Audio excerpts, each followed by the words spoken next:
ആലപ്പുഴയിൽ നവജാത ശിശുവിന്റെ മൃതദേഹം കണ്ടെത്തി. കസ്റ്റഡിയിലുള്ള യുവാവുമായി തെളിവെടുപ്പിനിടെയാണ് മൃതദേഹം കണ്ടെത്തിയത്. ചേർത്തല പൂച്ചാക്കൽ സ്വദേശിയായ യുവതി പ്രസവിച്ച കുഞ്ഞിനെയാണ് കൊന്നു കുഴിച്ചുമൂടിയത്.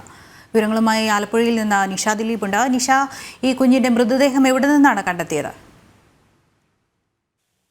കുഞ്ഞിന്റെ മൃതദേഹം ഈ യുവാക്കൾ നൽകിയ മൊഴിയുടെ അടിസ്ഥാനത്തിൽ പോലീസ് തകഴി കുന്നുമ്മലിൽ യുവാവും ഒപ്പം തന്നെ ഒരു സുഹൃത്തുമുണ്ട്. ഈ സുഹൃത്തിന്റെ വീടിന് സമീപമുള്ള ഒരു പുരയിടത്തിൽ നിന്നാണ് കുഞ്ഞിന്റെ മൃതദേഹം കണ്ടെത്തിയിട്ടുള്ളത്. യുവതി നൽകിയ മൊഴിപ്രകാരമാണ് സുഹൃത്തിനെ കുഞ്ഞിന്റെ മൃതദേഹം ഏൽപ്പിച്ചു എന്ന് പറഞ്ഞത്. ഈ യുവാവും സുഹൃത്തും ചേർന്നാണ്, ഇവർ രണ്ടുപേരും തകഴി കുന്നുമ്മൽ സ്വദേശികളാണ്. ഇവർ രണ്ടുപേരും ചേർന്നാണ് മൃതദേഹം മറവ് ചെയ്തത്.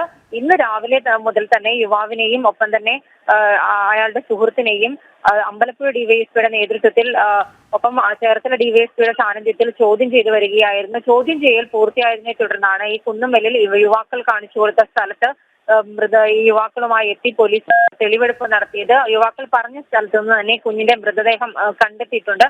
എന്തായാലും പോലീസിന് ഇനിയും കുറെ കാര്യങ്ങളിൽ സ്ഥിരീകരണം ലഭിക്കാനുണ്ട്. യുവതി ഇപ്പോഴും ആശുപത്രിയിൽ ചികിത്സയിൽ തുടരുകയാണ്. യുവതിയുടെ ആരോഗ്യനില സ്റ്റേബിൾ ആയതിനു ശേഷം മാത്രമായിരിക്കും ബാക്കി യുവതിയെ ചോദ്യം ചെയ്യലിലേക്ക് പോലീസ് കടക്കുന്നത്. ഇപ്പോൾ ഇവർ പറഞ്ഞ മൊഴിപ്രകാരമുള്ള സ്ഥലത്ത് പരിശോധന നടത്തിയപ്പോഴാണ് കുഞ്ഞിന്റെ മൃതദേഹം കണ്ടെത്തിയിട്ടുള്ളത്.